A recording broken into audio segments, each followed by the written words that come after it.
Chill. Welcome back to the channel. Today I'm with my Michigan running back commit, A-Boy, who tried taking over my channel last time. I didn't let him. YouTuber now. This is A-Boy, bro. Hey. This is A-Boy. Today we're gonna be talking about just high school football players and how to get yourself out there, how to get offers, and our personal experiences with the recruiting game and the process that everyone says. So we got 5 reasons we're gonna talk about today. Put them up right here. 1, 2, 3, 4, 5. All right, reason number 1 to get offers, your grades. Your grades in the classroom are probably the biggest thing for you to get out there and get an offer for coaches to offer you, because the higher your grades are, the more scholarship money they could offer you and the more interested they become in you. For example, Abe right here was a 4.2 student in high school, and he was offered by many Ivy League schools, was originally committed to Dartmouth before receiving the way it is, no one's asking for you to get a 4.2. That's, you know, I mean, but if you have better grades, you have a better chance of finding other schools. Like for me, everyone has a different road, and what happened with me is my grades helped me get to where I'm at now, because if I didn't get those Ivy League offers, I wouldn't have gotten that recognition from the other schools. So I mean, it helps you in more than just one way. Having good grades opens up so many doors for you. It just opens up many more opportunities than having bad grades. For example, Which closes more doors. If you had a 2.5 compared to a 3.5, that could be the difference between 2 scholarship offers to 20 scholarship offers. For example, reason number 2, the 3 C's. Coaching, combines, and camps. So the biggest thing is you want to start as young as you can with these 3. Getting to know coaches, going to camps, and going to combines. Because if you look around, you'll see guys that are like 13 or 14 getting offers, and everyone always questions that.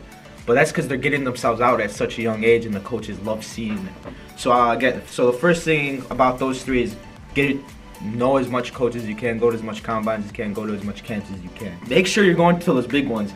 A lot of people say don't because they always just recognize the big players, they won't pay attention to you. But if you do good against the big players and all those people there, you'll get the recognition that you want. Alright, and if you keep showing out at those camps and combines, you'll get the stars, and you'll get those contact with those big coaches, and that will lead to your offers.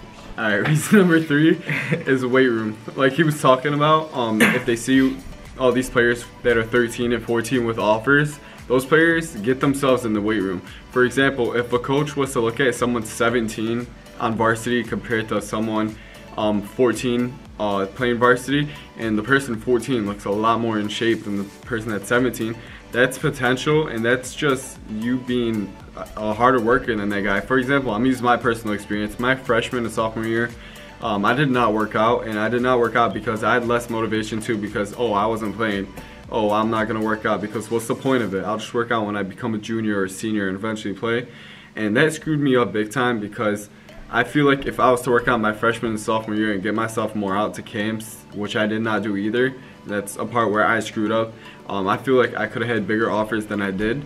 So I just feel like weight room, when you take it seriously at a younger age, it helps you so much more as you grow old, because that's all potential, and coaches love potential because they're like, oh, this guy runs a 4.8 40 as a freshman. Imagine him just working out his legs, getting stronger, becoming faster, running track, what he could do as a senior. Coaches take everything into mind, and that falls back onto your grades, your camps, the camps you get out to. Reason number 4, it's going to be both Hudl and Twitter. We're going to talk about Twitter right now. Twitter, that's probably the best tool you have besides Hudl, because Hudl is the way you distribute your films. But Twitter is the best way to communicate with coaches. You follow them. I mean, even if they, not a lot of them are going to follow back unless they get to know you. Again, that's the whole point of going to the camps and combines and getting to meet them, let them follow you back. But some will follow you back right away, because if you show your Hudl, if they like it, they'll follow you back. And then right away you can DM them, and then you just keep talking, and that eventually you'll have a good relationship with the coach that leads to an offer, like almost always. Yeah, the more coaches you follow, the more you get yourself out there, like I said, and that leads to going to camps, because when you go to camps, you can get this coach's Twitter, you can be like, oh, that's you, I know that kid, he did really good at the camp. Follow your back, stay in touch, tell the coach how your last game went, your previous stats, and all that game film. Now I'm going to talk about Hudl. As you go down, you see all these random players. For example, I had a teammate that had a really big hit, and he had over thousands and thousands of views just because that one hit, and that led to him getting more exposure and getting himself out there, which really helped him in the recruiting game. What up, Jake Paulers? No, he's messing around. Alright, we got reason number 5 right here. Smart decisions. And before we start talking about this, I just want to say we have nothing against Division III, Division II, and Division IV schools or whatever it is, NAIA. Yeah, we have nothing against it. There are a lot of NFL players that came out of those schools. For example, Mount Union is a school Pierre Garcon went.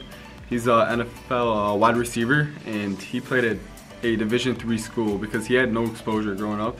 But either way, he made it to the NFL, and you could make it to the NFL from those schools. And I was offered by that school, and just those schools are really, really great for you. You know, if you were to get offered by a big school like that, then there's nothing against going there. So I just want to say that before we start talking about it. I mean, a lot of people go. I would say everyone, but you know, there's always gonna be that one guy. But almost everyone's goal is to go Division I FBS. And well, there's Division I FCS and there's Division I FBS. FBS is the big time programs, and that's where everyone wants to get to. But there's a lot of smoke and mirrors that people see that they think, oh, if this happens, then yeah, I'll get this. And a lot of those things comes from they think, oh, if I get all these Division II offers, someone's gonna notice, and then that's how I'll get it.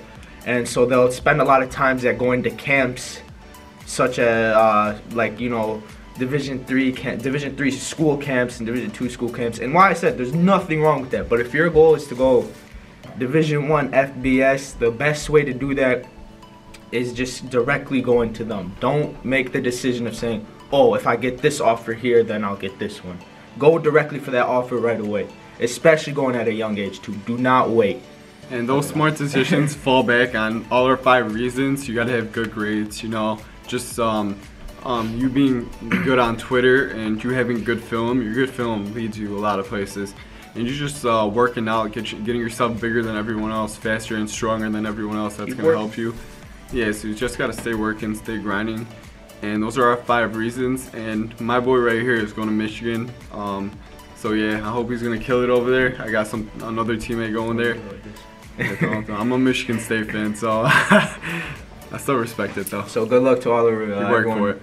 Good luck to everyone that's in the recruiting process. Just know it's a different road for everyone. Don't get discouraged. Don't, you know, feel like never lose faith. Yeah, never lose faith. There were times where I just thought like, oh man, I'm not gonna get this offer. And you know, it comes, but you just gotta trust the process. Like everyone says, it's a process. It's a long while. Yeah. Even if you didn't sign on signing day, you know, there's still gonna be that one school. There's gonna be that one school for you. I didn't sign on signing day, and I got the offer. I'm putting that in. One more thing before we end this video off, I just want to say, if you guys want more info on the recruiting game, since me and my boy already went through the whole process and. We didn't cover every single thing that needs to be known. So if you guys have any more questions, comment down below. I don't mind leaving our Twitter down below if you guys want to know what it is. So yeah, just comment, and also make sure you subscribe, like, and share this video. I'd appreciate it. I probably said it, but I'll say it again. Just subscribe, just do it. See you guys.